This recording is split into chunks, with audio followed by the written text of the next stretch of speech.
Hi hello friends, welcome back to journey with Pavan YouTube channel. So friends, ಎಲ್ಲರೂ ಹೇಗಿದ್ದೀರಾ? ಚೆನ್ನಾಗಿದ್ದೀರಾ ಅಂತ ಭಾವಿಸ್ತಾ ಇವತ್ತಿನ ಎಪಿಸೋಡನ್ನು ಶುರು ಮಾಡೋಣ ಬನ್ನಿ.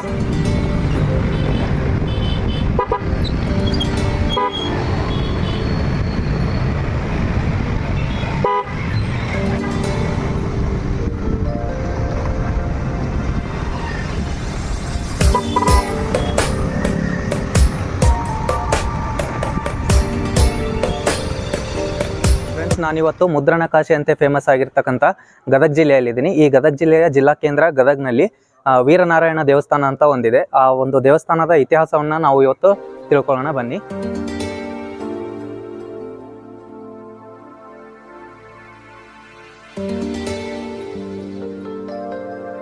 ಫ್ರೆಂಡ್ಸ್, ಈ ಒಂದು ದೇವಸ್ಥಾನವು ಹೊಯ್ಸಳರ ಅರಸ ಬಿಟ್ಟಿದೇವ ಅಥವಾ ವಿಷ್ಣುವರ್ಧನನ ಕಾಲದಲ್ಲಿ ನಿರ್ಮಾಣವಾಗಿದ್ದು, ಈ ಒಂದು ಸ್ಥಳ ಪುರಾಣದ ಬಗ್ಗೆ ನಾವು ಇವತ್ತು ಅರ್ಚಕರಿಂದ ತಿಳ್ಕೊಳ್ಳೋಣ. ಸೊ ಬನ್ನಿ.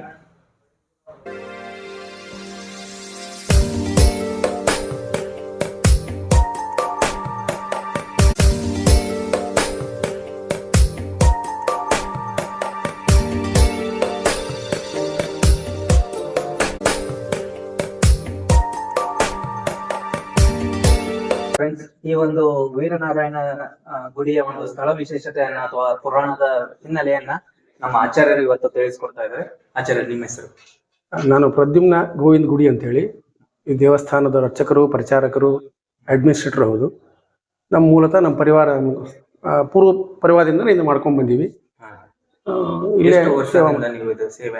ನಾನು ಮಾಡಕತ್ತಿ 50 ವರ್ಷ ಆಯ್ತು. ನನಗೆ 50 ವರ್ಷಕ್ಕೆ ನನಗೆ ನಾವು ಹುಟ್ಟಿದಾನಿಂದ ನಮ್ಮ ತಂದೆ ಎಲ್ಲ ಇಲ್ಲೇ ದೇವ್ರ ಸೇವಕ ಮಾಡಲಿಕ್ಕೆ ತಿಳುವಳಿಕೆ ಬಂದ ಮೇಲಿಂದ ಒಂದು 40 ವರ್ಷದ ಮೇಲೆ ಆಯ್ತು. ಇಲ್ಲಿ ನಾನು ದೇವ್ರ ಸೇವೆ ಮಾಡ್ಕೊಂಡೇ ಇದ್ದೀವಿ. ಶ್ರೀ ಗುರುಭ್ಯೋ ನಮಃ. ಸ್ವಲ್ಪ ಜೋರಾಗಿ. ಇದು ಬ್ರಹ್ಮಾಂಡ ಪುರಾಣ ಅಂತೇಳಿ ವೇದವ್ಯಾಸ ದೇವರು 18 ಪುರಾಣಗಳನ್ನು ಬರೆದಾರ. ಅದರಲ್ಲಿ ಒಂದಾದ ಬ್ರಹ್ಮಾಂಡ ಪುರಾಣ. ಆ ಬ್ರಹ್ಮಾಂಡ ಪುರಾಣದಲ್ಲಿ ಬರುವಂಥ ಒಂದು ಕೃತಪರ ಮಹಾತ್ಮೆ ಅಂಥೇಳಿ, ಆ ಕೃತಪರ ಮಹಾತ್ಮೆ ಒಳಗೆ ಗದಗಿನ ವೀರನಾರಾಯಣ ದೇವಸ್ಥಾನದ ಇತಿಹಾಸ ಹೇಳಿದೆ. ಕೃತಪರ ಮಹಾತ್ಮೆ ಅನ್ಲಿಕ್ಕೆ ಕಾರಣ ಅಂದ್ರೆ ಕೃತರ್ಷಿಗಳು ಇಲ್ಲೇ ಯಜ್ಞ ಆಗಾದಿಗಳನ್ನು ಮಾಡಿಕೊಂಡು ಇದ್ದರು. ಮೂಲತಃ ನರಸಿಂಹದೇವರ ಕ್ಷೇತ್ರವಾದ್ದರಿಂದ ಇಲ್ಲಿ ಯಜ್ಞ ಆಗಾದಿಗಳು ಮಾಡ್ಕೊಂಡಿದ್ದಾಗ ನಾಗಾರ್ಜುನ ಅನ್ನೋ ರಾಕ್ಷಸ ಅವರಿಗೆ ತೊಂದರೆ ಕೊಡ್ತಾ ಇದ್ದ. ಆ ತೊಂದರೆ ನಿವಾರಣೆ ಮಾಡಲಿಕ್ಕೆ ಅಂಥೇಳಿ ಕೃತರ್ಷಿಗಳು ಬ್ರಹ್ಮದೇವರಿಗೆ ಪ್ರಾರ್ಥನಾ ಮಾಡಿಕೊಂಡ್ರು. ಬ್ರಹ್ಮದೇವರ ಆದೇಶ ಅನುಸಾರ ಕೃತರ್ಷಿಗಳು ಬದರಿಯಲ್ಲಿರುವಂಥ ವೀರನಾರಾಯಣ ದೇವರಿಗೆ ಮೊರೆ ಹೊಕ್ಕು ಅಲ್ಲಿ ಪ್ರಾರ್ಥನೆ ಮಾಡಿಕೊಂಡಾಗ ಬದರಿಯಲ್ಲಿರುವಂಥ ಯೋಗಿ ನಾರಾಯಣ, ಯೋಗಾವತಾರ ಇರುವಂಥ ನಾರಾಯಣ ಅವತಾರವನ್ನು ಬದಲು ಮಾಡಿ ವೀರಾವತಾರ ತಾಳಿ ನಾಗಾರ್ಜುನ ಸಂಹಾರ ಮಾಡಿದರು. ಮುಂದೆ ಬ್ರಹ್ಮದೇವರು ಅವರ ಪ್ರಾರ್ಥನೆಯ ಮೇರೆಗೆ ನಾರಾಯಣ ದೇವರು, ವೀರನಾರಾಯಣ ದೇವರು ಇಲ್ಲೇ ಪ್ರತಿಷ್ಠಾಪನೆ ಮಾಡಿದರು. ಮುಂದೆ ಇದು ಮೂಲತಃ ನರಸಿಂಹದೇವರ ಸ್ಥಳ ಇರೋದ್ರಿಂದ ನಾರಾಯಣ ದೇವರು ಇಲ್ಲೇ ಇರಲಿಕ್ಕೆ ಅವರ ಅನುಮತಿ ತಗೊಂಡ್ರು. ಅನುಮತಿ ತಗೊಂಡಾಗ ಆವಾಗ ನರಸಿಂಹದೇವರು ಅವರ ನಡಿಕೆ ಒಂದು ಒಡಂಬಡಿಕೆ ಆಯ್ತು. ಏನಂದರೆ ಪ್ರತಿ ದಿವಸ ಆಗುವಂಥ ಎಲ್ಲ ಅರ್ಚನೆ, ದೇವಪೂಜಾ, ಎಲ್ಲ ರೀತಿಯ ಸೇವೆಗಳನ್ನು ಮೊದಲು ನರಸಿಂಹದೇವರಿಗೆ ಮಾಡಿ ನಂತರ ನಾರಾಯಣ ದೇವರಿಗೆ ಮಾಡುವಂಥ ಒಂದು ಸಂಪ್ರದಾಯ ಪ್ರತೀತಿ. ಇಲ್ಲಿ ಮುಂದೆ 14ನೇ ಶತಮಾನದೊಳಗೆ ಕುಮಾರವ್ಯಾಸ ನಾರಾಯಣ ದೇವರ ಅನುಗ್ರಹದಿಂದ ಪ್ರತಿ ದಿವಸ ನರಸಿಂಹತೀರ್ಥ ಅಂತ ಒಂದು ಪುಷ್ಕರಣಿ ಇದೆ. ಆ ಪುಷ್ಕರಣಿಯಲ್ಲಿ ಸ್ನಾನ ಮಾಡಿ ಜ್ಞಾನ ಬಟ್ಟೆ ಒದ್ದೆ ಇರೋರವ್ರಿಗೆ ಮಾತ್ರ ಜ್ಞಾನ ಬರ್ತಿತ್ತು. ಅಲ್ಲಿವರೆಗೆ ಕುಮಾರವ್ಯಾಸ ಭಾರತ ಬರಿತಿದ್ರು ಅಂತ. ಮತ್ತೆ ಅದು ಬಟ್ಟೆ ಒಣಗಿದ ಮೇಲೆ ಅದು ಜ್ಞಾನ ಹೋಗ್ತಿತ್ತು. ಮಾರನೇ ದಿವಸ ಬಂದು ಸ್ನಾನ ಮಾಡಿ ಬಟ್ಟೆ ಒದ್ದೆ ಆದಮೇಲೆ ಮತ್ತೆ ಬರಿತಿದ್ದ ಅಂತ.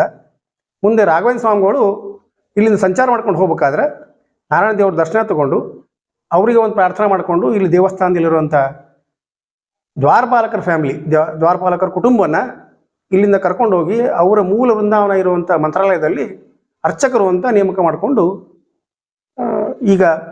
ಈಗಲೂ ಪ್ರಸ್ತುತವಾಗಿರುವಂಥ ಮಂತ್ರಾಲಯದಲ್ಲಿ ಅರ್ಚಕರು ನಮ್ಮ ಗದಗಿನ ವೀರನಾರಾಯಣ ದೇವಸ್ಥಾನದ ದ್ವಾರಪಾಲಕರು ಪರಿಮಳಾಚಾರ್ಯ ಅಂತ ಹೇಳಿ ಇದ್ದಾರೆ. ಅವ್ರ ಫ್ಯಾಮಿಲಿ ಅವರು ಪ್ರತಿ ವರ್ಷ ಬಂದು ಇಲ್ಲಿ ನಾರಾಯಣ ದೇವರ ದರ್ಶನ ತಗೊಂಡು ಅವ್ರ ಸೇವೆ ಮಾಡಿ ಅವ್ರ ಪೂಜೆ ಸಲ್ಲಿಸ್ಕೊಂಡು ಹೋಗ್ತಾರೆ. ಇದು ಕೃತಪರ ಮಹಾತ್ಮೆಯಲ್ಲಿರುವಂಥ ಒಂದು ಕತೆ.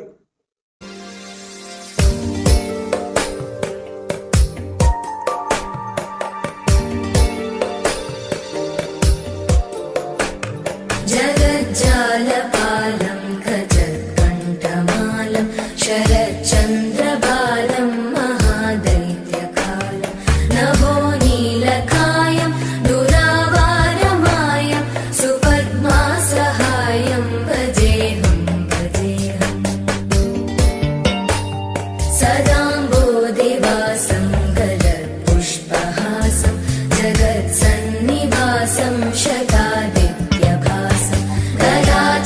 प्रशस्त्रं लसत्पीत